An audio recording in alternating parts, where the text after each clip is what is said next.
Okay, we are going to do our next video in the series against atheism.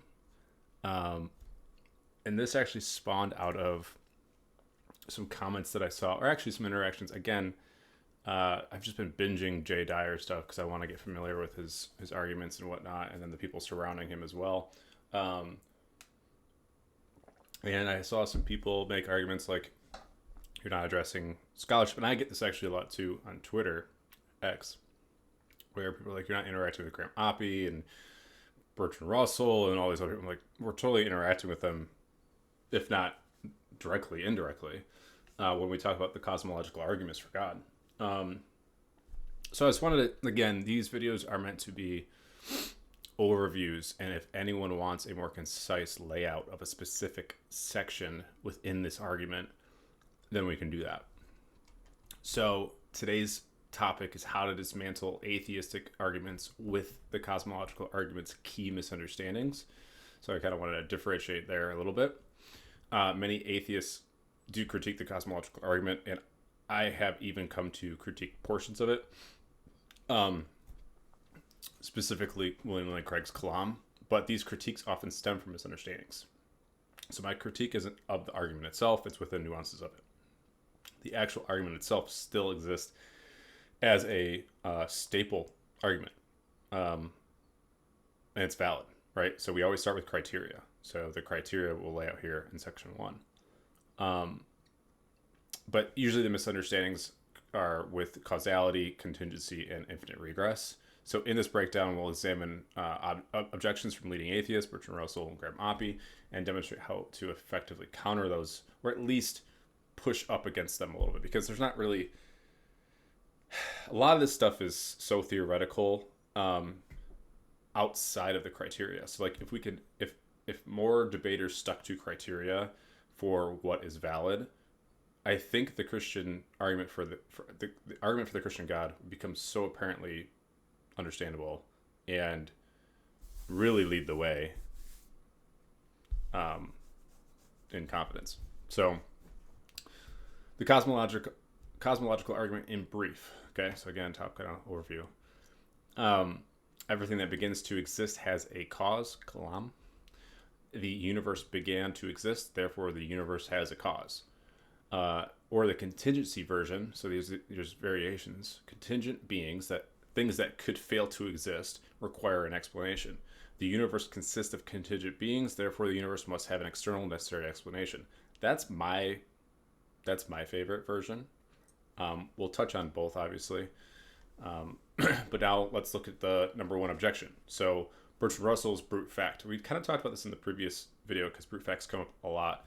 And I actually am working on a project right now engaging a trained AI on atheists, on Oppy, on Russell, on people you've never heard of that have written doctoral theses, dissertation level stuff, and arguments against Christianity and God. Well, specifically theism. I want to take a side note because I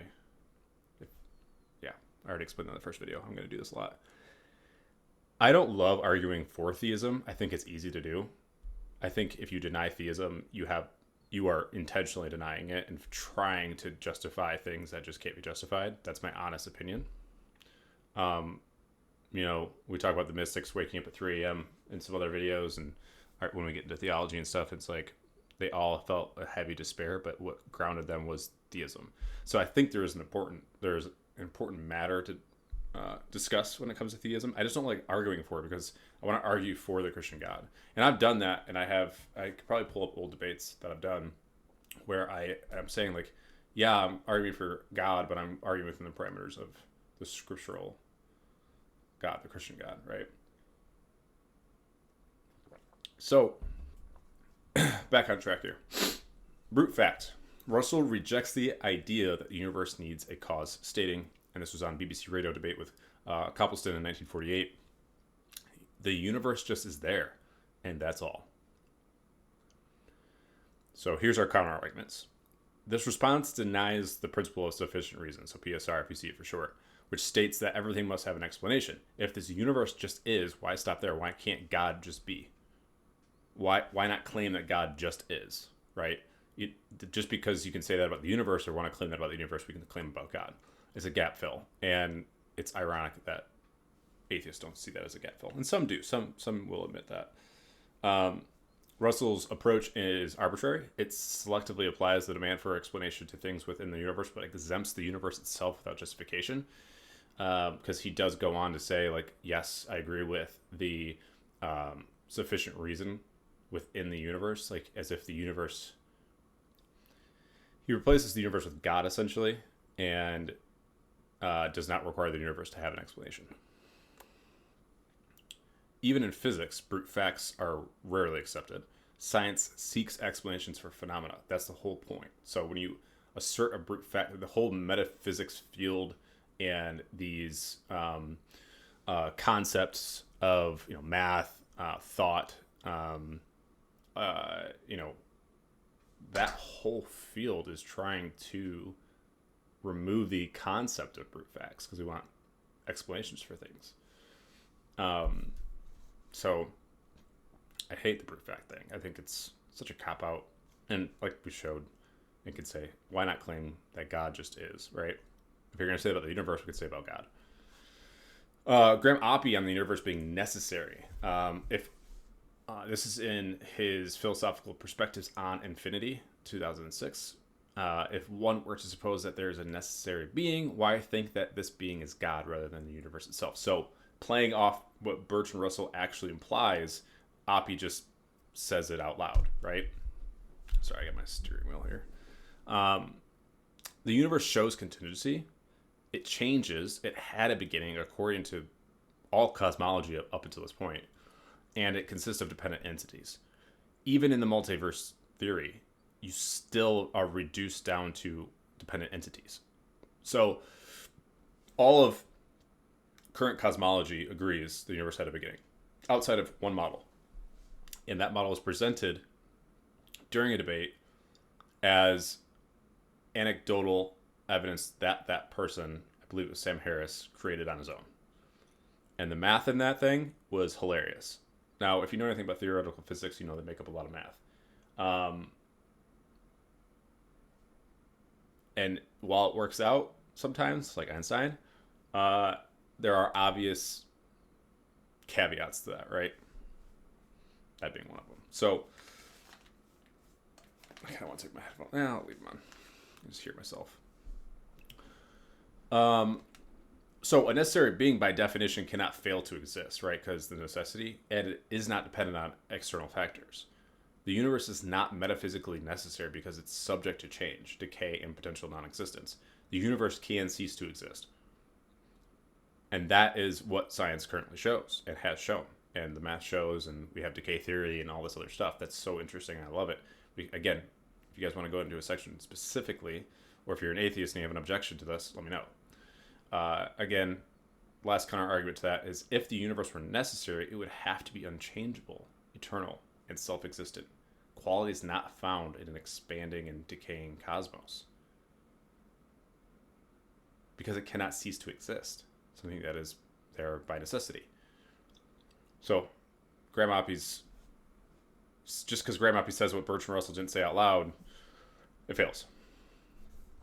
Oppy and Mackie on infinite regress. So Oppy and Mackie claim that an infinite regress of causes does not necessarily require a stopping point. Oppy states, and again, arguing about God's in 2006, there is no reason to suppose that a series of causes cannot be infinite, nor any reason to suppose that such a series requires a first cause to ground it. So there's a philosophical issue with this. An actual infinite series of causes leads to logical paradoxes. But aside from that, such as, not aside from that, such as, what was it? Hilbert's Hotel? Yes, where it infinite set can paradoxically accommodate more members despite being full. So it's got philosophical issues. It's got causal problems and scientific evidence issues, right? So one, the philosophical issue, Hilbert's Hotel. The causal problem, if every cause is dependent on a previous cause, then that chain never actually begins. Meaning nothing could have caused the present moment, right? So you have cause, you still are reducing it down. This is why I always say let's reduce our arguments and our criteria all the way down as far as we can, because when you get to it, it's still the causal problem is still there, no matter how he phrases it. And this is something that I learned from William Lane Craig probably 10 years ago. Well, was it 10 years ago? It was a while ago. The Borde-Guth-Vilenkin theorem, which I'm sure most of you guys have heard, suggests that any universe with any average rate of expansion must have had a beginning. They proved this. This is, I believe, Nobel winning. I'm not positive. Meaning an infinite regress of past events is not physically possible. So, like, flat out science, not even Christian science, just science. I don't like the word Christian science, but I'm differentiating between bias and not bias. Shows that past events are not possible. Like this, the infinite regress argument. And then Leibniz's argument, even if an infinite regress were possible, we would still need an explanation for why the entire infinite chain exists. Again, reducing the argument down to its final portion, right? The causal problem. A necessary being remains the best answer. It just does, because we see it, again, we see it in everything, right? This mic, this camera, this wheel, this, everything has a cause and a necessary component behind it that designed it and puts in its components. And yet we want to say that the universe is that thing. The universe doesn't show us any form of intelligence. Rather, it has the same metrics that a microphone has within it. Please understand what I'm saying. That requires a being, a necessary being. I don't know.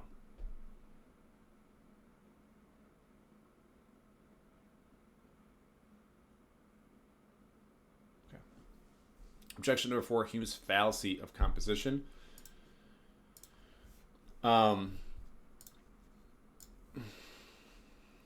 David Hume and later atheists, including Oppy, argue that the cosmological argument commits a fallacy of composition, assuming that because parts of the universe require a cause, the whole must also require one.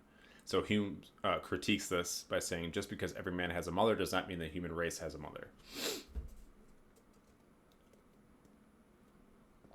The argument does not claim everything has a cause.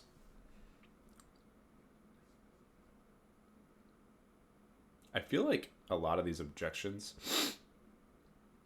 again, just are whiffs from very smart people. I mean, I already know smart people can do dumb things. Richard Dawkins. Right? But the argument doesn't claim everything has a cause, that just the contingent things. And anything contingent decays. And the universe decays. It's not rocket science. The universe as a whole consists of contingent entities as well. So it must be contingent itself. If it contains it, it is it. Hume's example fails because humans are not fundamentally contingent in the way that the existence of the universe is. It conflates biological dependency with metaphysical contingency. Two very, very different fields and things. So what you often have in these objections are these conflating ideas where you have to stretch outside the metaphysical argument of contingency and bring in the biological. And it's not the same thing at all. So it's like both and, right?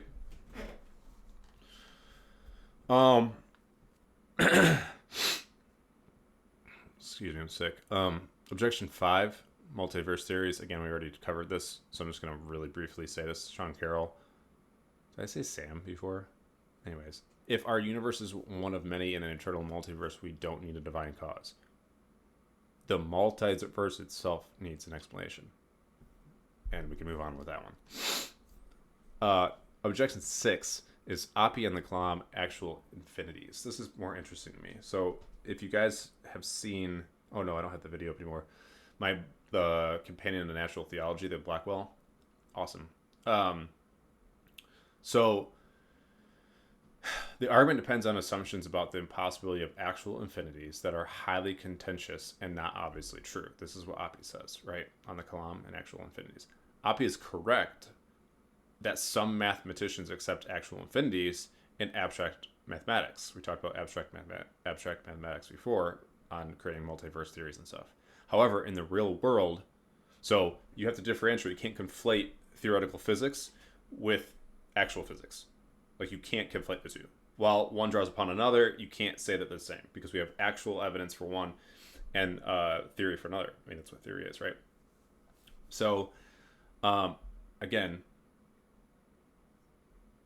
I'm not even going to go to that. I'll just waste more time.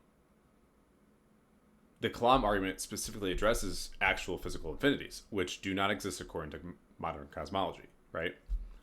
So you can't say our abstract theoretical physics and mathematics say that this can exist, therefore it does. That's not how it works. Empirical evidence suggests the universe had a beginning, and we already talked about Vilenkin, meaning an actual infinite past is not a valid option. Now, if some dramatic thing changes, we'll talk about it. It's not going to. Objection 7. Hume and Oppy on rejecting the principle of sufficient reason, which we kind of touched on a little bit, but Hume and Oppy, or Oppy specifically, goes into the hypothesis of God as traditionally understood seems to me to be greatly inferior to the hypothesis that there is a naturalistic whole that is without cause or explanation. So, in essence, it is more plausible to him that the natural exists on its own without a cause or explanation, which is equal to saying, and I will fight this to the end because it's true. This microphone came into existence. Oh, it's unnatural. Listen, this microphone came into existence without any designer, any cause, or any explanation. Because so from the Christian perspective, let's say I'm God and I create this microphone. That I am the cause, right? If we see something exist, it has a cause. Now, what he's saying is remove that and it just exists. When you reduce it, it's reduction absurdity.